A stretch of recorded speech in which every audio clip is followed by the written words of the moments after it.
So this thing, I always find it in my way. So I'm going to move it a little bit over here just because this is what I do. So a slight correction, if you look at your agenda, you'll see that my speech introduction is called an introduction. Just simply because I've done the icebreaker a number of times, and the whole point of an icebreaker is to break the ice. Give somebody an idea of who you are. Think about who it is that you are and what side of yourself do you want to show to somebody that you're meeting maybe for the first time, or perhaps somebody you're meeting for the 400th time. Because, as many of you know, I was in a club with Lyle, and I've been in a club with Lyle for many years, but I'm now having to move away from that.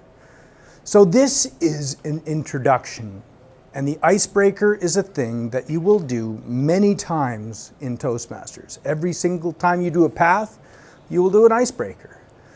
And it's not the same icebreaker, and I'm going to explain why. To start with, I would like to do a small quote, because quotes are great, and I love quotes, and there's an author that I really enjoy who has a quote that I found, which is a perfect way, I think, to introduce myself. He says, and if I turn to the page, he was a philosopher. He was a dreamer. But to his wife, an idiot. That is me. Thank you, everybody. That's my speech. This is not true. That was my opening. I'm going to share with you a couple of short stories about who I am, why I love giving the icebreaker, because there's so many ways you can introduce yourself. I'm going to share 3 short stories, and then I'm going to conclude. The first short story, to explain to you who I am, and some of you in this room might know, I'm a Zamboni driver. I make ice. So there's a hockey arena right here, and for the last 25 years, I've been driving the ice resurfacing equipment in various ice arenas all over, well, Western Canada now at this point. I am now moved out of that role, so I no longer make ice, but I still consider myself a rink rat or a Zamboni driver. That's story number 1. I'm not going to give you much more detail on this because this speech only has 4 to 6 minutes. I will tell you another story about who I am. I am a person with MS. 20 years ago, I had a number of symptoms that were concerning and challenging. And I saw many doctors, several doctors over the course of many months. I had an MRI, I had an evoked potentials test, which I can go into detail about later, another time. But ultimately, at the end of 6 months' time, my neurologist gave me the news, you have MS. Now, if you don't know what MS is, I'll give you a brief explanation of what it is. MS is also called multiple sclerosis. It is an autoimmune disease. It causes ongoing and continuous damage, eventually leading into disability and progressive disability. It doesn't actually shorten your life.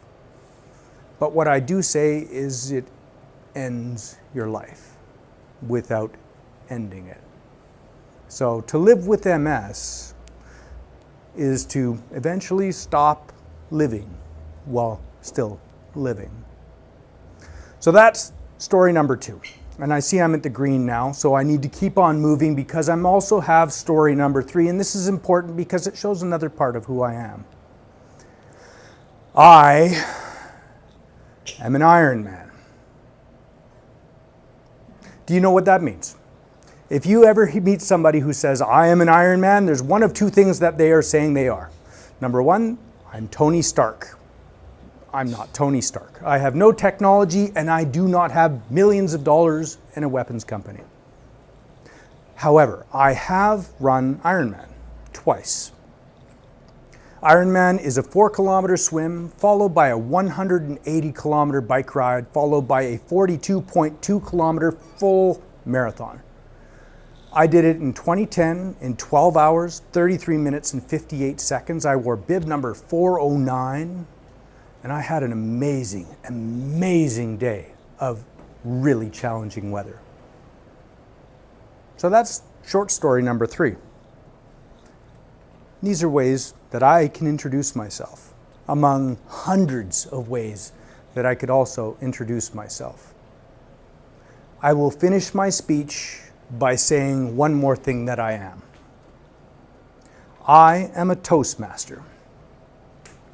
I've been in Toastmasters for almost 10 years. I joined my first club in 2013 in September, project management club called PMI Vancouver Toastmasters.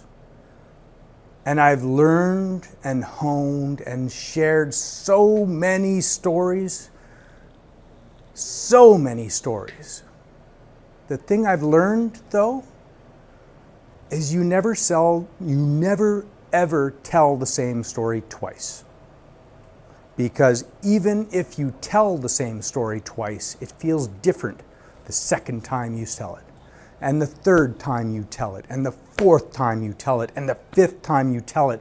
So by the end of telling the same story many, many, many times, not only does it feel different to you, but the story itself says something different to everybody you're sharing it with. So that's my challenge for all of you, every single one of you. I'm looking forward to seeing you introduce yourself. Introduce some introspection into your storytelling. And I encourage you, please be yourself, because everybody else is already taken.